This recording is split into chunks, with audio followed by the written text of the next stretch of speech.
ایران کے supreme leader ہے ان کو مارا گیا جوائنٹ اسٹرائکس میں. تو آج کس طرح دیکھتے ہیں آپ اس پورے صورتحال کو کس طرح دیکھتی ہے یہ جو انفولڈ ہو رہی ہے سچویشن؟ دیکھیں میرے پاس الفاظ نہیں ہیں اس وقت، مطلب کہ جو اس وقت کا یہ جو ثانیہ ہوا جس میں ایران کے سپریم لیڈر اللہ تعالیٰ نے ان کو شہادت بخشی، حالات اس وقت ہو رہے ہیں، مجھے لگتا ہے کہ یہ پوری دنیا کے لیے ایک سبق ہے اس وقت دیکھنا کہ کس طرح ایک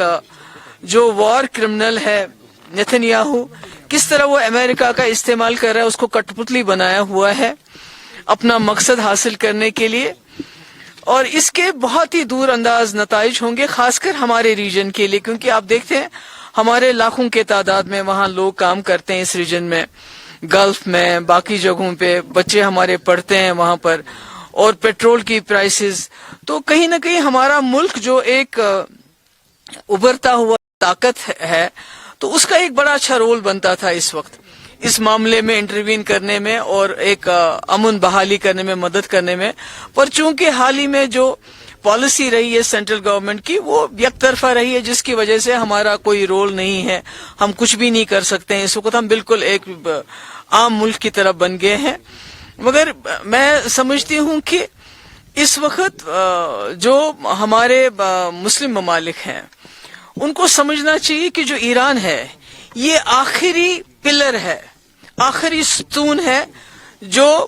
ریزسٹنس کرتا ہے ابھی تک، اور گریٹر اسرائیل کا جو ایک ناجائز ان کا ایک ارادہ ہے اس کے بیچ میں کھڑا ہے، کیونکہ اگر خدا نہ خواستہ اس وقت ایران اس میں فتح یاب نہیں ہوتا ہے تو آنے والے وقت میں یہ جو وار کرمنل ہے نیتن یاہو ہے، جس طرح وہ پوری دنیا کو بلیک میل کر رہا ہے، اور اس کے بارے میں مجھے ذکر کرنے کی ضرورت نہیں کیوں بلیک میل، کس طرح بلیک میل کر رہا ہے، تو جو اسرائیل کا ایک ناجائز ارادہ ہے گریٹر اسرائیل کو لے کے، جس میں آپ نے حال ہی میں سنا ہے امریکہ کا جو ایمبیسڈر اسرائیل میں اس نے بتایا، اس نے ایجپٹ کا نام لیا، اس نے جارڈن کا نام لیا، اس نے سعودی عربیہ کا بھی نام لیا، اس نے عراق کا نام لیا، سیریا کا نام لیا، لبنان کا نام لیا، یعنی یہ سارے ملک اس کے بعد ان کے نشانے پہ ہوں گے. تو بات تو یہ ہوتی کہ جو ہمارے مسلم ممالک ہیں خاص کر اس میں اس وقت ان کو ایران کے ساتھ کھڑا ہونا چاہیے تھا، جو کہ بہت ہی بدقسمتی ہے، پر مجھے پورا یقین ہے کہ جو وہاں کے لوگ ہیں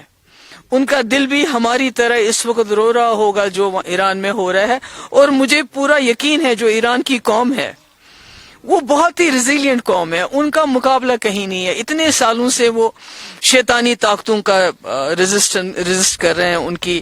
اور ان کے سامنے کھڑے ہیں. تو میں اللہ تعالیٰ سے دعا کرتی ہوں کہ اللہ تعالیٰ ایران کو اس مشکل وقت میں اس جنگ میں فتح دے، اور تاکہ جو آنے والا وقت ہے وہ پوری دنیا کے لیے خاص کر امہ کے لیے ٹھیک ثابت ہو جائے. ہم نے بھی جو میروائز عمر صاحب نے شٹ ڈاؤن کی کال دی ہے، ہڑتال کی کال دی ہے، اس کو پی ڈی پی پوری طرح سے سپورٹ کرتی ہے، کیونکہ یہ کسی ایک جماعت کی بات نہیں ہے اس وقت، یہ پورے مسلم امہ کا سوال ہے، اور جموں کشمیر کے لوگ ہمیشہ روایتی طور ہمارے ایران کے ساتھ بہت ہی گہرے تعلق رہے ہیں. تو آج ہم ایران کے لوگوں کے ساتھ کھڑے ہیں، آج جو پروٹیسٹ ہو رہے ہیں، اور امید کرتے ہیں ہم کہ وہ بڑے پیسفل طریقے سے کیے جائیں، ہم ان کے ساتھ ہیں، اور جو کل ہڑتال ہوگی اس کو بھی پی ڈی پی پوری طرح سے سپورٹ کرتی ہے. دیکھیے ہم یہی کہیں گے، سرکار سے گزارش کریں گے گورنمنٹ آف انڈیا سے کہ جو ہمارے اسٹوڈنٹ پھنسے ہیں یا باقی لوگ پھنسے ہیں، کاروباری پھنسے ہیں، ان کو جلد از جلد کسی طریقے سے واپس لایا جائے اپنے گھروں میں.